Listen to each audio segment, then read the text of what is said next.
that time of week once more for Muji and Dan to give you the comic store.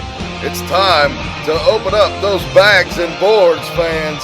Welcome to Get Your Pulls.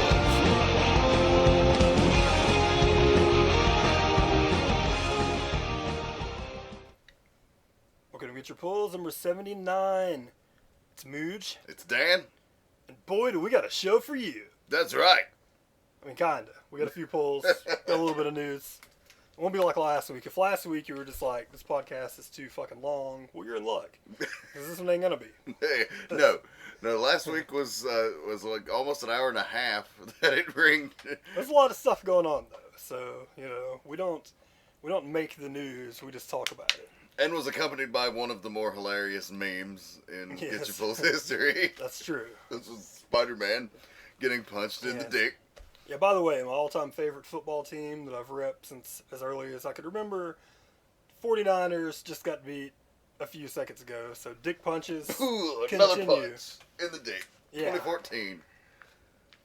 Yeah, and not having a job, it's really hard to keep paying for dick ointment to keep it from hurting. But anyways. Maybe this is the week that somebody calls. The governor's gonna call, Muji. The governor's gonna call. If only somebody will hook me up with a job this week that I'm sure to despise and sure to push me closer to jumping off a bridge, then that'll be a good turn. But anyways, we got stuff to talk about. We got a little bit of news, a little bit of comics news, a little bit of shake-ups. Rumored a long time ago, which you heard here on Get Your Pulls a couple months ago, which I read on a comic website.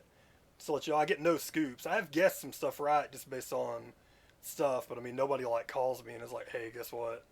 There's a change in a book. It's that Mujivoyance. But just simply based off of some speculation and different things, and just based on some interviews and stuff I'd read, which none of them said this was going to happen, but you could just kind of tell when this is coming sometimes. Is like Kyle Higgins off Nightwing. Very sad. I think he's off after issue, 30? I thought I heard 29. 29, maybe. We're on 27 this month, so yeah, that will make sense. April is the new takeover, so February, March. Yeah, so 29, that'll be it for him. And interesting, I saw in the solicitations for James Tynion's run, and that's who's taken over, that he was going back to Gotham. Does that lead you to believe that maybe that DC editorial didn't care for the Chicago direction, or just didn't want to give him a chance to maybe, to stick it out there and see what was going to happen? Because it seems pretty abrupt. Like, they made a big deal about him going to Chicago, and now that's pretty much done. Yeah, I mean, it is pretty quick. I do think that, I mean, I know that Kyle Higgins obviously had more long-term plans. You know, I mean, he's already said, I mean, just listen to previous interviews, he had these big, huge plans that obviously aren't going to come to fruition. And, you know, and his image book is going to be about the city of Chicago, so it's very likely that he's going to use some of those same ideas he had and is going to just do it on his own, you know, in his own book, which is cool. I mean, he has a character that basically looks just like Nightwing that was in his movie, his student film that he did. That's kind of what the book's based off of. It's not the exact same, but it's called The League, not to be confused with the Cal, FX comedy. Yes. Yeah, with the FX comedy, yes. So it's similar, and there was a guy in the League that looked just like Nightwing, and the first art for this Cal book, there's a dude that looks just like Nightwing. So we'll see how that goes. But yeah, I mean, that could be it. I mean, you can look at it from a couple different ways. I mean, probably the least dastardly thing is just that the sales have been slipping a lot on Nightwing. So they're going to hope that putting somebody new on it, which often does happen, will bring it back up. I mean, a lot of the new 52 stuff slowly goes down. I mean, things are just kind of settling, you know, where they're going to settle at. But Nightwing was selling very high at first and has, like, slipped through the issues.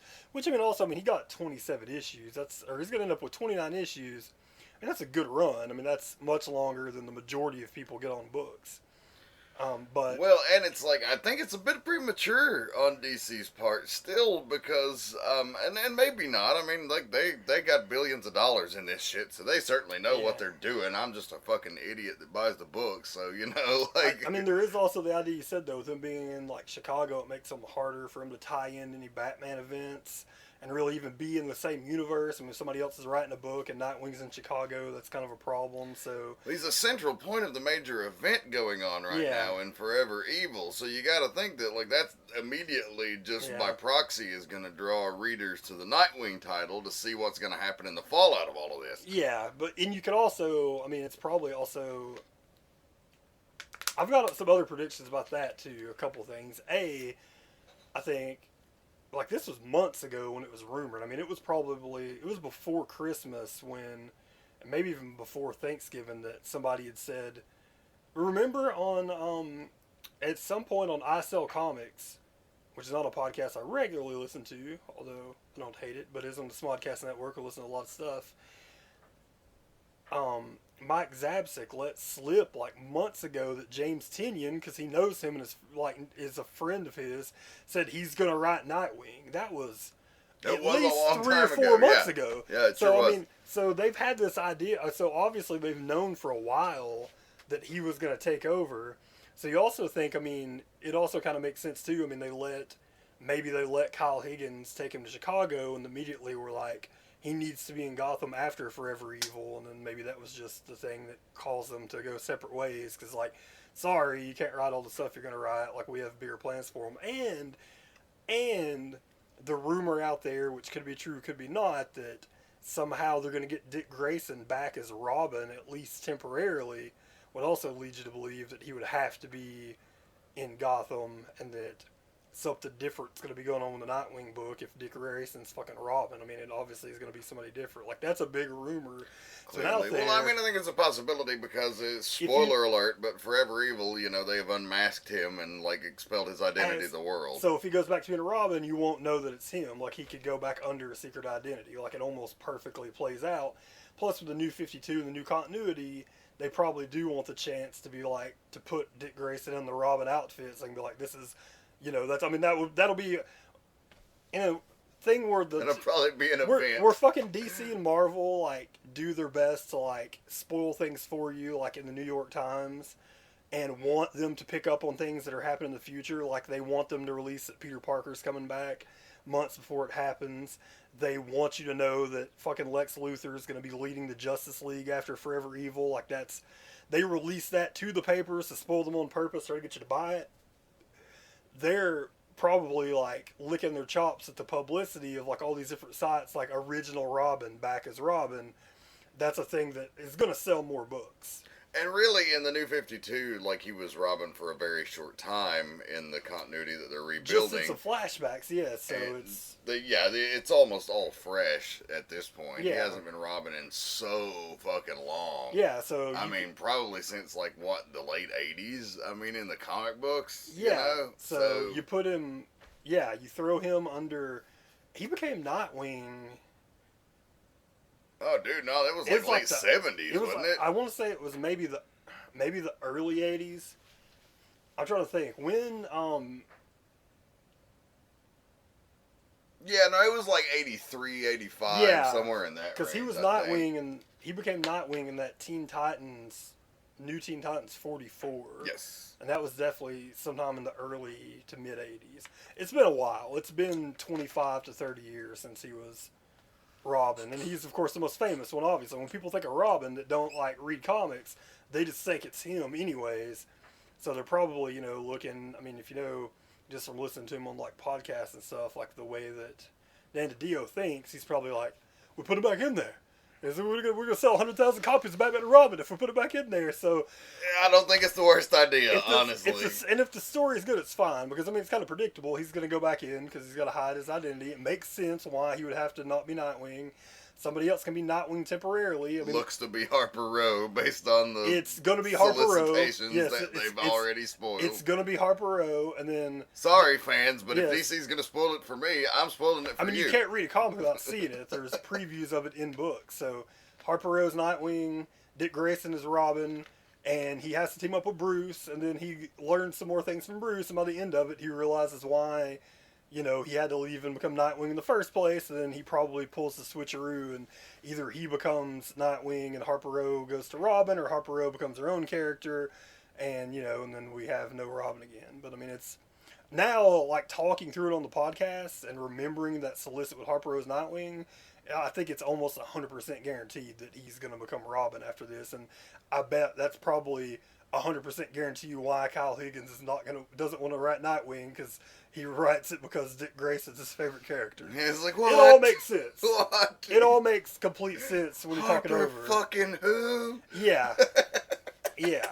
So there you go. But yeah, so I think we just scooped something live on the air. So that's how that's done, kids. Hey, that's right. Yeah, That's called fucking deductive reasoning. We just live. We just Sherlock Holmes the shit out of that. But yeah, so that's that. And the other big news of the week is Batman Superman being pushed back 10 months. 10 months is the pushback. That would be the film. Yeah, the film, whatever it's going to be called, Batman vs. Superman, the Justice League, whatever the fuck it's going to be. They pushed it back till May of 2016, so I mean, it's a bummer because I was pumped because, I mean, we're less than a month in 2014, so it was already going to be a year and a half before it came out. Now it's going to be 2.5 years before it comes out. That leaves a very, very empty presence in the movie theater for DC Comics as well. Yeah, I mean, for a long time. They're going to have a billion TV shows, so I mean, they're obviously going to be like in the spotlight and stuff, but yeah. And the movies, because I mean, that was already their next planned movie. I mean, who knows? And if they have a script ready for Flash, like who the fuck knows if like that's not a continued announcement? It's like we're going to put Flash out in 2015 instead or something. It doesn't seem likely. It seems like they're pretty set with that's going to be the next movie. But I mean, I look at it with two distinctly different ways. So one is if what they announced was that, you know, they truly just needed more time to make the film as good as they want to make it, aka the script's not ready, then, I mean, I want the movie to be as good as it can be. And if they think, because you know they want that money, and they want that money now, so if they actually decided to push this thing back, that no matter how good it is, it's going to make $1 billion. It's Batman and Superman in a movie together. Like, it's a guaranteed $1 billion. So if they decide they're going to push that back, and which essentially pushes back all the rest of their movies coming out by a year, you know, they're basically giving up $1 billion, you know, a year early. Especially in a business where, like, the heads of studios get canned constantly and executives get canned constantly. So if they're going to be like, okay, we can live a year without making this money, then, you know, if the movie turns out awesome, then it's totally worth it. And at the same time, though, it's sketchy to think that, like, I mean, Man of Steel still just came out this summer. We're talking about summer 2013. I mean, that's 2 full years to, like, get a movie ready. And the fact that they're not able to get it ready lets you believe that, like, maybe because they've decided to add all this cast, because at first it was just going to be Man of Steel 2 is going into production. And then very soon after, they were like, we're putting Batman in it. But now that they've started casting, like, people are... And I also blame part of this on them just listening to the internet, because then people are bitching. It's like, well, it's not Wonder Woman in it. What's the problem? Why? Okay, fine, we'll put Wonder Woman in it. Now I think likely it's become something they didn't, you know, think at first. Like, they had no idea what it was going to be. So now, you know, it's caused them to do that, you know, which also makes them at the same time look, you know, a little dumb that they don't have a script ready yet. It doesn't look good for DC, but I mean, I think in the end it could be the best thing. So, like, that's and good. all the Batman movies, when you think about two of them in the same franchise, for these big giant movies like this, I mean, other than the movies that are kind of shot, like, all together, like Lord of the Rings was, and like the, I guess the Hunger Games are, you know, like right back to back and stuff. I guess they weren't. Their first and second one weren't, but I think their others are. But then, you know, other than movies that come out like that, I mean, most movies do, like, take 3 years. I mean, the original Batman movies, they took 3 years in between the first two and 4 years in between The Dark Knight and Dark Knight Rises. So it's not like, you know, there's not a precedent for these giant movies like this to take that time. But hopefully... And maybe also it's universe planning. Hopefully this gives them the time to be like, okay, we need to make this movie awesome, but we also, you know, maybe now they know for sure what other movies they're going to make.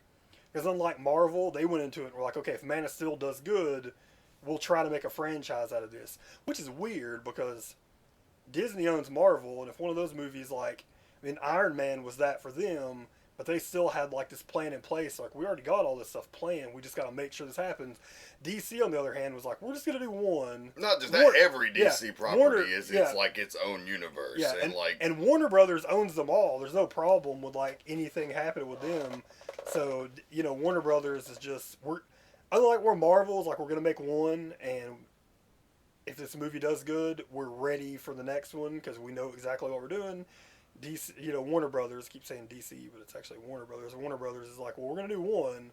We'll see how it does. If it does good, we'll think about expanding. So it's obvious they really had no plan as to what to do next. I mean, and like you said, in the meantime, you get your TV fix. You have Arrow. They pretty much have, I believe they have access to every DC character but the Holy Trinity. Yeah, I think so. And then, I mean, they also announced, that was another thing that the Wonder Woman show's not going forward. Like, it's officially, they put the can. I almost want to say for a TV show, like, that they're going to do on the WB, like, that makes more sense. Like, I don't understand the argument. I understand the risk because, being realistic, there has been a history of, until, the Hunger Games, there has been a real history of, like, movies with, big time actresses not making the money they thought they were going to make. So, the idea people are up in arms like, it's not a risk, it's Wonder Woman. Well, there's a lot of history to back up, like, having an action movie with, like, woman in the lead has been a risk. Like I said, Hunger Games kind of proved it wrong. I think people are ready for it. But for the TV show, like, that does seem harder because if you're doing the TV show about Wonder Woman, it's about, her before she becomes Wonder Woman. If you're going to do it the way you do all these other shows, there's no dudes in the show. I mean, you can look at the thing like she can't have love interests. She's on a planet, she's on an island with just all girls. So, like, what, and a big part of shows, especially on the WB, maybe on a different network you could do it, but a big part of these WB shows are like they're aiming for teenagers and with the love interest. And, that's a joke. I love Arrow, but the joke on it is like in every episode, someone has to show off their abs. Oh, yeah. It's the same it's sexy action. Yeah, it's the same. It's fantastic. It's the same in Smallville. Like, they constantly cast, like, people, like, these models turn actors, for all these roles and stuff. So, I mean, that's, like, their target is, like, they gotta have, like, the love story. And, and I guess it would be a little tougher, and B, just a little tougher in the environment. I mean, you're filming, like, on the island, and it's going to be just constantly, like, 300 type stuff of, like, learning how to be badasses and stuff. Like, that might, it could have just been hard for them to figure out, like, how we're going to do this with a budget, like, on a weekly show. Yeah. It's sad, but whatever. There's plenty of other Constantine shows. Coming. You got the Flash coming. The Flash coming. You got Gotham coming. Yeah, you got all those shows coming. And then, plenty of Marvel coming. So, lots of DC coming, though. Our Man, that's still in the works. We have guaranteed next year we'll have Arrow, Flash, Constantine, and Gotham, which is now becoming just a young Bruce Wayne story. Like, if Fox woke up and we're like, wait a minute. Fox listened to the Kevin Smith and fucking Paul Dini podcast. Maybe, but then again, also... What it sounds like to me. Well, I mean, it's not going to be like a big gay lover thing. Like, if they listen to it and took it literally, then it's just going to be like Batman and, like, all the other rich kids from DC just in big dude orgies, because that's what a lot of that had to do with it. But, yeah, I mean, I think they just looked at it and they were like, so we can use Bruce Wayne as long as he's not in the cowl. And they're like, yeah. And they were probably just like, well, then why the fuck are we making this about Commissioner Gordon then? Like, we'll make it about, both of them. Like, so. No, I mean, if you take, like, the idea they were going for and just make it more serious and tied to the Batman universe, then I think that it would be, I think it would be cool. Yeah, absolutely. And Muji's about to take down the fucking studio. I about took it out. Doing? I thought maybe I left. There was a weird glare on my car, and I thought maybe I left the lights on, but it turns out no boogers outside. I didn't. It's not boogers. I was just making sure I didn't run the battery down in the car. But yeah, so that's it for news. And got pulls. Oh yeah, we do have pulls. Aplenty. Let's start out. Well, we got 10. Yeah, we got 10. We'll start in the DCU. DCU. Let's start out with Nightwing, the aforementioned number 27.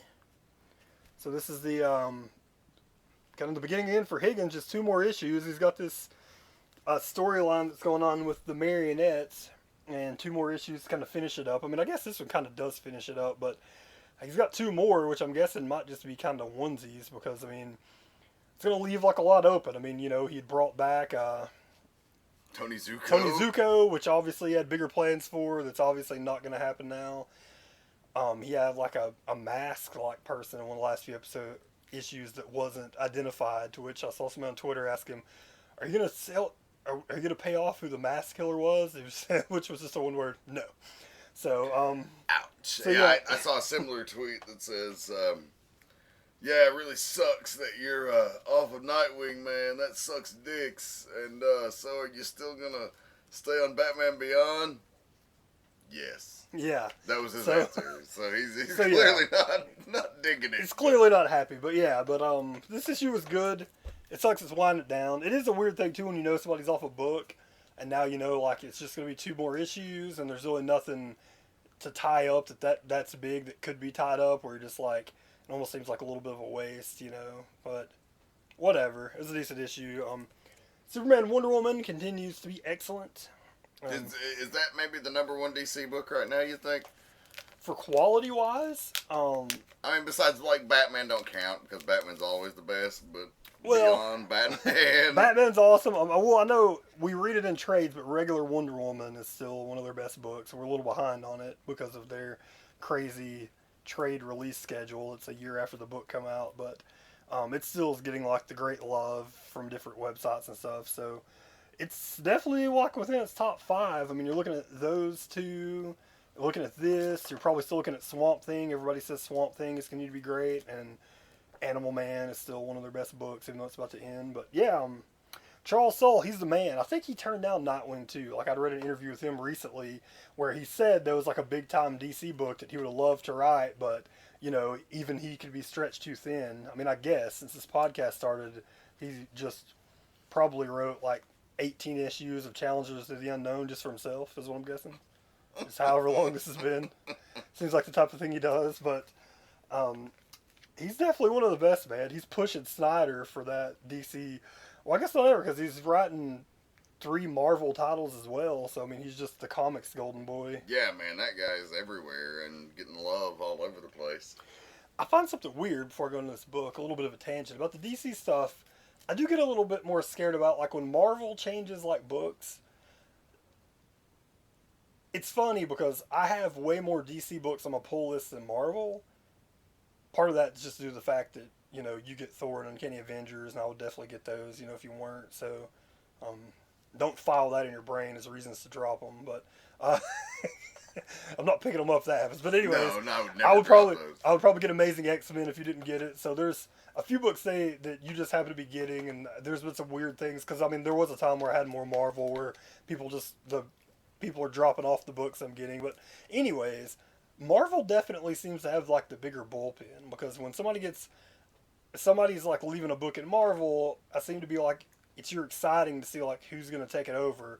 And at DC, it's like it's going to be like one of 3 or 4 people.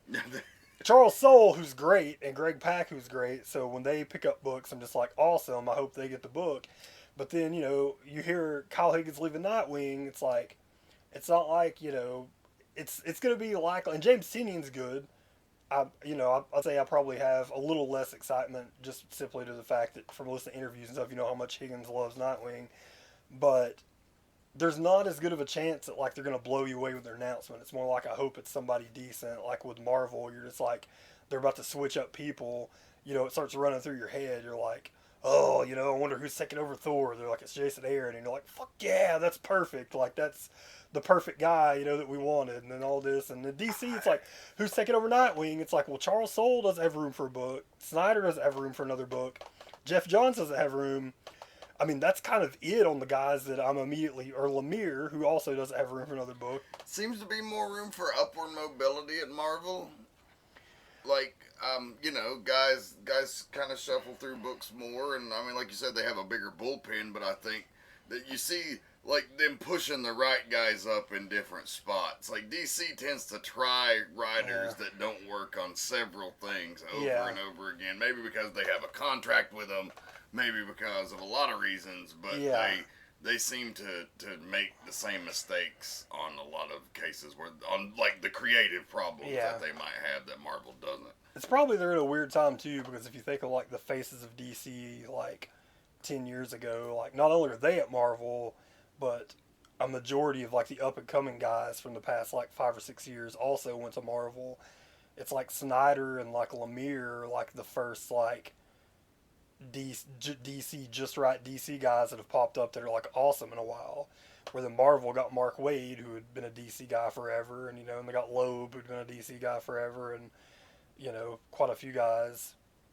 And then and then they don't lose their guys. Like Bendis is still there, and then which I mean I hope they switch. What I also hope too is like something I've always thought about that now seems like less likely to come to fruition, which is the fact that I before thought that like people will run their course. Like Remender will eventually write all the Marvel characters he wants to and be done writing at Marvel. You can just tell by the fact he has 3 Image books now. Yeah, anytime the guys get a lot of creator owns going, like their time's probably short. They're winding down. They might stick around on superhero books because they love them longer than some other guys. Yeah, it was the same with Brubaker. It was like, I'm going just to write Winter Soldier, and it took him all of like 6 months to be like, I thought I could just keep writing that, but I would just rather do my own thing. Which is fine, because his own thing is great, and there's 15 years of him writing superheroes that are awesome books to go back and read, but same with like Fraction. It's like now you're just like, you just know that he's just not going to be around that much longer. But I'd previously hoped, I was like, eventually, like, Remender will get done at Marvel, then he'll probably go fucking write some DC books. And man, I would love to see his take on this and this. It seems way less likely with these guys. Like Snyder, it seems like maybe, like, with his love for Batman, maybe, he'd go write the X-Men or something, but it seems more likely that, like, when these guys graduate from one company now... They're just going to Image. They're just going to go to Image. I mean, because, I guess creatively, like, that's probably just... obviously, that's, you get 100% freedom and don't have to, like, listen to any editor. And I was like Snyder in his interview of why I didn't go to Vertigo, which he didn't come out and say it, but I'm going to say it's because he's going to make way more money, but, it's the reason he said he didn't put the book at Vertigo is just because it's just up to him and Jock. They only have an editor if they like need advice, and they just put the book out there and they're done with it. Where even when like really good editors, they still have to like have meetings and talk to them, whatever. Like I'm guessing that's probably gonna be the way it's gonna go, which is gonna.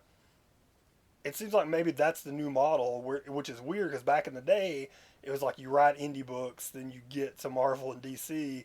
Now it seems like maybe you write something that doesn't catch on, but then you go to Marvel and DC, but when your contract's up. If you have a fan base, you go write your indie book, then they're, it's just a thing to think about. There's a lot of people that want to write, but it doesn't necessarily mean that there's like, there's not like a whole bunch of Scott Snyders and Charles Soules and, Jason Aaron's out there. It's just weird to think about like the future, like if both companies are going to start having like more trouble having really good writers in their books. Well, will it force them to change their model? Like most big companies, they, stay 10 years behind the times, it seems, sometimes. That's true, because even at, like, Vertigo, and Marvel, I guess Icon is just pretty much doesn't exist other than, like, Bendis books. Like, they don't put anything Powers, out. I believe they're pretty much done. But Vertigo, which looked to be done, which wasn't, they have a bunch of books out, and all the books everybody says are great. Vertigo books are, like, one of my favorite jokes in Entourage ever was when they ask Ari and Entourage, like, about, like, a movie that somebody else is in, and he's like, it's supposed to be great. Every movie at Sundance is supposed to be the best movie that's ever made. Mm-hmm. That's the same thing of every Vertigo book I hear about. Every Vertigo book is supposed to be the best book ever. Same with Image. Every Image book is supposedly the best book anyone's ever read. But I did, like, just getting some info from something online. I think the thing is, like, at Vertigo, the creator kind of it is creator-owned, but it's, like, not. Like, you could do your own story, and then I think you obviously get a piece, like if they turn it into something, but they get paid like page rates and stuff, just like you do, for another book. Like we said, we discussed last episode, or maybe the one before, about if you write an Image book, then as long as it sells a decent amount, like you're making like 75 cents a book or something. So you look at Snyder and Witches, no way that thing's going to sell less than like, 70,000 copies first time out. He's going to get a big fat, like, fucking $50,000 check, so it's like, that's the reason that you go to Image, I think. Anyways. Yeah, well, we'll see. Will it force the big companies to change their ways? Probably over time, but will it do it before it costs them a lot of money? Probably not. Yeah. We just need to get one book out by then, because guess what? We'll write them all. Goddamn right. You need an idea for Deathstroke? I don't have one now, but I could have one. Yeah, give me 5 minutes. Yes. But Superman and Wonder Woman, it was awesome again. If you remember last episode, we got Zod, is in the DCU now. He's hanging and banging. and he's trapped in what has always been thought to be, like a little chamber, like in the Fortress of Solitude. That's where Clark, has basically his little zoo. It has all the different animals, which, you find out he's got them there because other people don't understand them or hurt them, and he's trying to learn about them. Like, he doesn't just want to keep them captive forever. He wants to learn about them, figure out what's going on. But, which they're also exploring that right now in Action Comics, which is weird. Because Superman and Wonder Woman, you've also got the same thing where he's got Zod locked up, and a bunch of cool things happen in this episode, but then by the end of it, a big thing that happens is Zod is like, you fucking idiot, like, these aren't, like, cages, and he just busts himself out real quick. He's like, that's not what these are for. And then, somebody else comes through a portal. He's like, these aren't cages, they're portals, and he brings someone else that, has yet to be in the DCU. Another Kryptonian character shows up, so it's another pretty badass issue. It's been great. A book that I didn't initially even put on my pull list, I was like, Superman, Wonder Woman, I guess. I'll try it out, but like we said before, it's very quickly become one of the favorites. Yeah, it's just one of those books that gets all the great things about comics, and like superhero comics in particular, and why they're great, and like throws a little twist of like romance and action, and it's just it's a one of a kind. It's a fantastic book. Yeah. Moving on, Forever Evil, Justice League of America number 11, in the grip of Clayface. Not really. This is the very last bit of Stargirl breaking Martian Manhunter out of the prison that was created by Firestorm's head by the crime syndicate. So that's apparently where all the heroes have been captured. They escape and they fight Clayface in there. He was in a prison in Firestorm's head? Yes. Could you imagine this idea coming up for, like, we didn't think of ideas. He's like, there's a lot of people I've heard of being a prisoner in their own mind. Have you ever heard of anyone being a prisoner in someone else's mind? Hey, well, they did it. I guess something to do with the Firestorm Matrix, and like the fact that there's two personalities in there allowed them to create some shit where all their consciousnesses got trapped in his head. I don't fucking know. I'm sure they'll attempt to explain it a little better. The explanation we have is simply comics. Yeah, because it's comics. But anyway, you see Martian Manhunter and Stargirl, essentially, they're bonding, and while they didn't really trust each other at first, Stargirl earns her keep. Martian Manhunter says, I respect you, Booker Man, and she says, okay, cool, and they escape the perils of Gotham City in the forever evil apocalypse with villains lurking around every corner, and so we're going to find out, and they're off to warn the Justice League that's left and try to find survivors, etc. Stargirl's trying to find her family, but she's like sworn to duty and shit. And it's been pretty good. This book's wrapping up pretty soon. It's going to transition over into a new book called Justice League United, they've announced. That's a pretty badass lineup of characters. Looks pretty good. I hope my budgetary situation is in a point that I can continue to hang on to it under the new title when it ends, because I do think I would like it with Lemire writing and the team that he's selected. It's a cool team. And I've enjoyed Justice League of America so far, and so I'm excited to see where it goes. Forever Evil universe continuing in Rogues Rebellion number 4. And for a mini-series that's just kind of throwaway, this is a really fantastic book. It's really a lot of fun. You really see the Rogues being quite heroic in this issue, which they haven't really done so far, but, you knew it was coming to that point, as they have a square off with Mr. Freeze, and one of the Rogues sacrifices himself so that they can escape, in a gripping conclusion, as Brian Bucceletto's love letter to the Flash is coming to an end. 2 more issues. Of course, he and Francis Manapul were the creative team behind the stunning first run of Flash in the New 52, and that's ended now, and new creative teams coming aboard. But Venditti. Robert Venditti and Klaus Jensen. You got the wrong Jensen. Wrong Jensen was not Klaus Jensen? It's not famous Daredevil artist Klaus Jensen. Oh, my bad. It is a one Van Jensen. But never mind. Different Jensen. I'm sure he's just fucking snazzy. Yeah. But time will tell. But anyway, I'd recommend this. They've done a few miniseries. There was like an Argus that I haven't seen hardly any reviews. Yeah, I got Arkham War. The first issue was okay, but then it's been pretty royally shit upon since. So glad it didn't continue. Well, this one's still a pretty good little book, and I look forward to seeing what they do with it. Clearly, they're trying to do something to set up the rogues, possibly as good guys coming out of this. I'm not really sure. I mean, I know that Luthor is going to be, as they've announced, to spoil it for you, in the Justice League, however long that's going to last. Yeah, that clearly going to be short-lived. Captain Cold's in it, too, taking the place of the Flash temporarily. So they're going to be two guys, in the Justice League, and then, fucking something's gonna happen, which I guess it's mini spoilers, but you can't help it. But just by being on the internet, DC, something's gonna happen where Batman and Superman have a bit of like an argument, and they let Luthor in instead of Superman, and then Luthor's like, I want to bring in my lieutenant, who is, fucking Captain Cold, and Flash is like, well, I'm fucking out, so, that's what we'll figure out. Which really, looking at that, if you got the team of, Batman, Wonder Woman, a Green Lantern, and them, the Justice League United team is equally as cool, or maybe even cooler. I mean, I'm honestly interested in what they're doing with it. Like clearly, like Luthor's not gonna stay the leader of the Justice League. Like clearly, that's not gonna happen. But it's a unique little storyline that they're gonna play. And they could have some good like back and forth with him and Batman. I mean, that's pretty good. Absolutely. There could be some pretty good arguments there. I mean, that's kind of the two smartest guys in the DCU going at it. So. Yeah, I'm okay with that.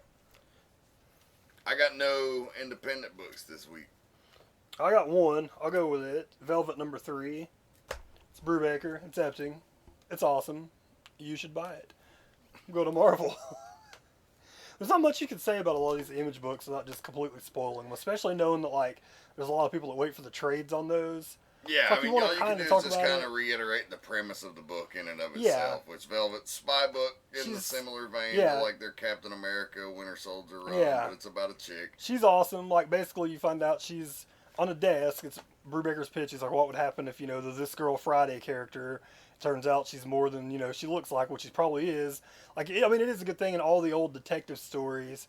You would have, like in the spy stories, you would have these, really pretty girls sitting on the desk, but then they would just be oblivious to what's going on. It's just whatever, but it's really more likely that they probably know as much or more about everything than everybody else because, A, they are the secretaries of these spies, and B, they're hot chicks and people will tell you stuff, so they, I mean, it's basically that, and then, except for you find out more about her, like in this one, you get a little bit more, which had hinted before, but you get a little bit more, like, find out she actually was an agent for, like 7 or 8 years before she went on the desk, so that explains why she's badass. And also the little details that make awesome in this, like, saw people writing into Brubaker about how, they were just happy, like, she's wearing boots and stuff when she's, like, going on her missions, like, she's not, like, in heels or, like, girl shoes, like, climbing up the sides of buildings and stuff, so, I mean, Brubaker is really the king of noir and really spy stuff when it comes to the comic world, so. Yeah, if you love the original Captain America run, you'll love Velvet. Check it out. Then you'll like it. It's badass. Then on to Marvel. Marvel. Got a couple Marvel books. I got to Daredevil, #35, as this volume, as not to be confused with the next volume that'll have the same artist and same writer. Whatever that is. Starting over with the new #1. And also these new #1s are apparently popping to Marvel's face because as like now everybody knows the trick. The idea was like, which, before was like every time we relaunch we sell 1 billion of them. Well, this new set of like Marvel Now stuff, it's not really happening. It's like people are like, we get it. Like there's gonna be a new #1 of these books like every couple of years, and like speculators aren't buying them. Like they've been tricked out of it. So a lot of people, like, for the early stuff from this week were saying that, like, a lot of these Marvel #1s, like, aren't their best-selling books and stuff, like. Good. So, yeah. That's what I say to them. Good. Yeah, don't fucking relaunch with the same creative teams just to try to get a buck out and raise the prices, which is obviously Marvel's new thing is, like, they're just not selling $4 book or $3 books. It seems like if not now, then very soon, every one of their books is going to be 4. Very, very few. Deadpool is 3. That's really the only one. Well, the current one's Daredevil's 3 right now, so it's Hawkeye. But in the relaunch, Daredevil goes to 4. I saw Captain Marvel goes to 4 in the relaunch. Captain Marvel, a book that couldn't sell enough anyways. You might as well fucking make it $4, make it that much harder to get. But anywho, they're gonna have. I'm gonna guess Marvel is gonna be the first one to like try the monthly $5 book. Like they're gonna be like, we're gonna have like a book that's $5 just to see. And it's so gonna be worth it. No, it's probably gonna be fucking Spider-Man, and that'll just be the thing that makes me erupt. But Daredevil 35, great issue. Winding down this story with Matt and Foggy, the crazy racist crew that Matt's been fighting the past few issues. The Serpent Society. Yeah, they kind of get him by the balls, and they come in and find out Foggy's fucked, and they actually, they say, we can help him, but you can't. So you've got to. They want Matt Murdock. They're like, we know you're Daredevil.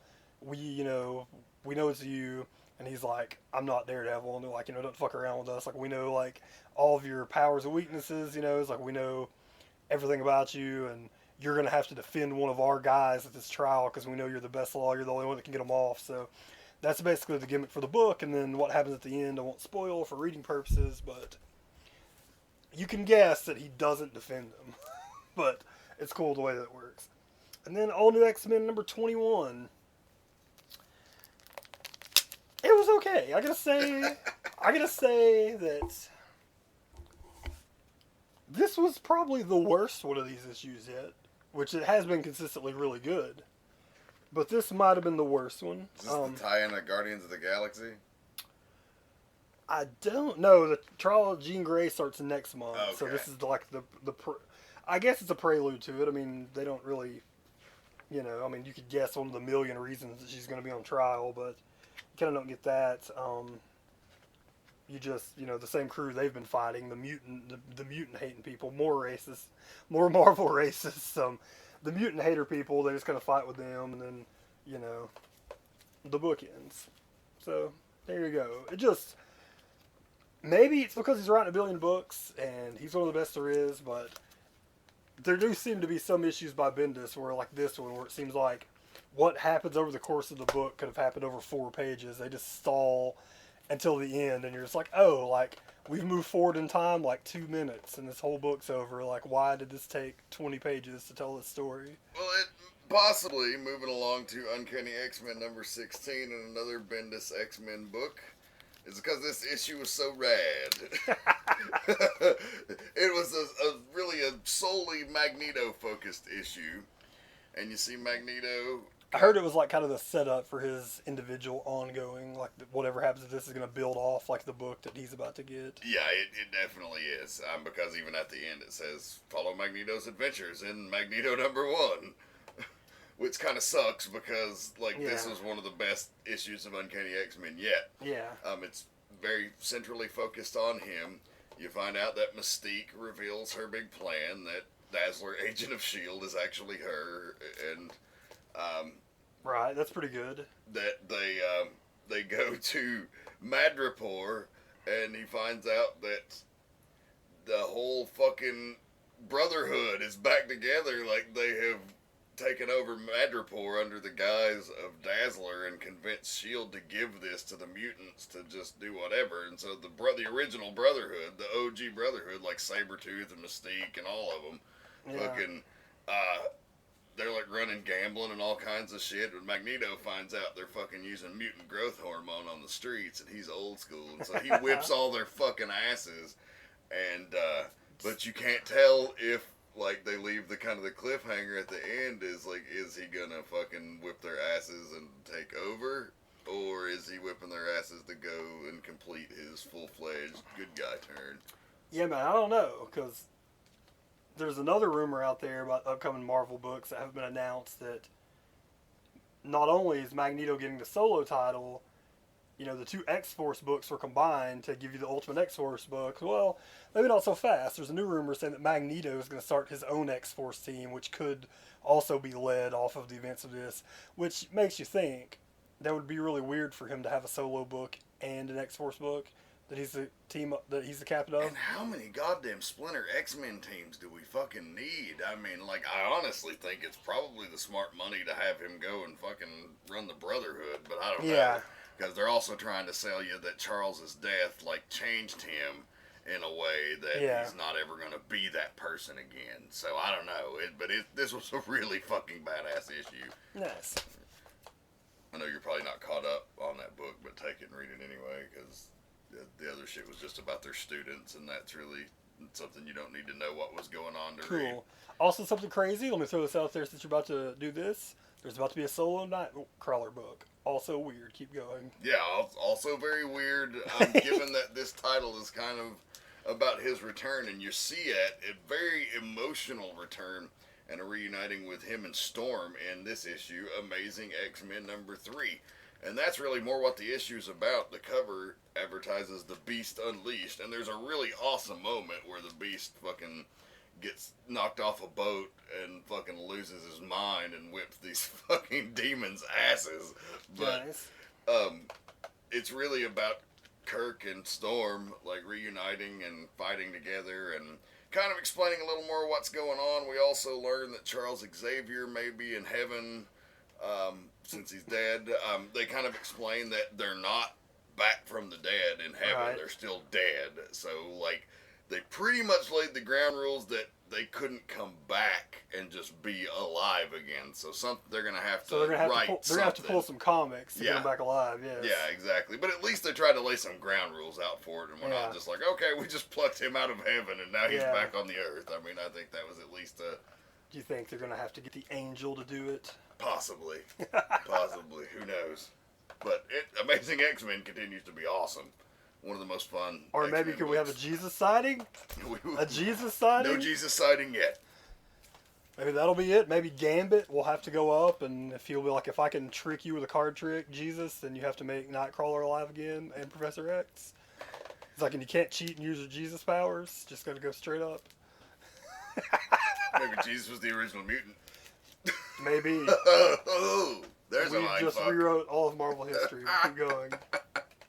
Well, and then to wrap up the show this week, as always, when you come to the end of a Thor arc, it usually is going to be Pick of the Week. And Thor God of Thunder #17 is no different, by Jason Aaron, Ron Garney, and a whole lot more. This is the end of the Accursed arc, focusing on Thor movie villain Malekith, the Accursed, and his return. And it's a really fucked up ending, actually. In the last issue, Thor does something very unheroic, which you find out is not what it seems. We'll put it that way. And you think he's got Malekith dead to rights, and let's just say some Asgardian politics. Fuck him. And Jason Aaron does a really good job of kind of displaying how the political landscape of things really fucks over what is just should be the clear and obvious right thing. Right. So this is a fantastic issue. Don't want to just spoil all the details, so check it out. Thor #17, and if you haven't caught any of this Jason Aaron run, I'm talking about redefining of the characters. I'd like Jeff G. Bailey, dear friend of mine, one of my mentors in wrestling, big comic book fan, has hated Thor his entire life. And so I've not got him to read it yet, but I've tried to convince him to read this and selling him that it's like unlike any Thor story you've ever read. Yeah. Jason Aaron's Thor, like I'd say if you're a fan of Game of Thrones or like Spartacus, that really gritty fantasy. Yeah, I mean, Jason Aaron's Thor has always been like more of a source of like, he's been like half comedy and like half, whatever. And Jason Aaron's version is like 5% comedy and 95% like smiting motherfuckers. I'm on a Viking quest, yes. Yeah. Fucking drinking mead and fucking laying that hammer down and fucking riding flying sharks and fucking maidens. Yeah, exactly. Like Thor doesn't really live in the Marvel U in his books. He lives in like Skyrim. Yeah, it's fucking awesome. Just fucking awesome. Yeah, it's badass. And the last book of the week, not pick of the week, but the unpick of the week, is going to be a free comic book everybody's handed out, Deadpool the Gauntlet. I didn't read it because I didn't give a fuck. I didn't either. But all I know is there's big headlines it's made this week, which I understand they were making a joke, and we can take jokes, but right off the bat. But then when I started thinking about this business plan, I was like, wait a minute, like that is actually kind of dirty because basically what Marvel did is they gave everybody these free Deadpool the Gauntlet comics, which is a digital only book, which is not to be printed. This is just to get you to buy the Infinite comic, to get you to try to buy the digital only book, and it makes a joke in the first page about the dying medium of print. And it's a joke, whatever. It is kind of weird though, a book that's not planned on being printed. It's not like the DC books that later get printed. Like this sucker isn't coming to print. It's just digital. So it is weird to ask comic book people to be like, hey, some of that money you spend on comics, don't buy these printed comics. Like go and buy this comic because it's the only way you can get it. So I saw some pretty awesome things online where some people were just destroying them and not handing them out. And then this one guy did the best thing. He was like, I found a great like use for these, and he made buttons. He's got a little button maker, so he didn't hand any of these out, and instead he made buttons out of the Deadpool faces. There's this little cool looking like Deadpool face that would be perfect in the very front page, where Deadpool's kind of drawn like a bobblehead at the beginning of the book. So he made a bunch of buttons and charged $1 a piece for them, and was like, made $120 off Marvel buttons today. Thanks, I win. So, that's awesome. That was awesome. That was badass. So yeah, if you like digital, that's cool. But that I thought was a bit of a dirty move to give away free digital comics in the comic book store. Why do they want to compete against themselves? I mean, it's just so fucking dumb. They don't want to. That's the thing. Is like in the perfect world for one of those places, if they could find a way to force the people that just buy print to buy digital, then they could charge the same exact prices, maybe even more, because you can tell like on these Infinite comics and stuff, like it's not even like a regular comic. We've added in sound effects on some comics and different little transitions, all this stuff. Like they want to just, I mean, it's more money for them if they could charge you $4 for a book that they don't have to pay to print and get sent off. Then they're making more money. So in a perfect world, Marvel and DC, especially Marvel, don't want to ever print a comic again. They just want you to buy them on your iPad and then them, instead of making, I guess normally comic book shops get the books for like around half price. So instead of them making, $1 off a book, they want to make the whole fucking $4. Yeah, I mean, that'll never happen. And like, it's a silly model. And to me, like, I mean, they're going to, like, gradually, like, digital is an option, but they're two business models that help each other, and they shouldn't be trying to compete against each other. And it also makes your comics worthless. I mean, there are going to be people who are just like, I mean, you're essentially renting a comic. Yeah. And like even that, like even if, I mean, right now that's it. It'll be simple for them to go to like, downloads that you can like keep on your computer, like whatever they're called. Like Image does, if you buy from Image, like you actually get to keep the comic. It's not like you're just renting it like you are at DC or Marvel. But even in that, I mean, you're getting like a file. I mean, that is one of the cool things about comics is A, building the collection, but B, if you're in a jam and you have 10 long boxes of comics, you could sell those to possibly have the money to buy future comics. With digital, you have the comics and that's just it. It's just over. You can't give them to somebody else. You can't whatever. You could share them illegally like a motherfucker, which you can't do with print comics, by the way. But you can fucking, like, you have this and that's just it. It's the same as... You can't even access them in some cases, unless you have internet access. Yeah, exactly. You could go out, like, on vacation and be like, I'm going out to a cabin in the woods where I'm going to relax all fucking week and fish and stuff, and or I'm going on the beach, I might want to lay here and read my fucking comics. Oops, can't get them. So, yeah. You know what I feel like. All these dick punches I'm getting in 2014, I wish would go in the directions of digital comics. I'm not the huge hater of digital comics. Like it, I think they are good as a supplement to the paper business, but they're never going to replace it. And two, like, okay, cool ideas, guys. You get an A for effort with the Infinite comics and the fucking, because you're using technology and it's cool, but if you're animating comics, that becomes a cartoon, and there's already cartoons out there. And it just makes them sound shitty effects cartoons in it. Then it's like, well, isn't that part of reading the comics is to create the sound effect in your head? Yeah, you're a step away from just coming in with voice actors and like these are comics now, are 3.5 minute cartoons. Like that's what you're paying for. Yeah, and I mean, like, I'm fine with cartoons, but if you're going to do it, like, go the fucking extra mile and just give me a cartoon, and don't fucking give me a half-ass cartoon that's supposed to be a comic. Yeah. But anyway. If Planet of the Apes happens, and we're fucking out in the woods. If they blow it up, then guess what? I'm going to have a backpack, and it's going to have Dark Knight Returns in it. You know why? It's on a fucking stupid digital comic that you can't read in the apocalypse. It's my fucking pulls.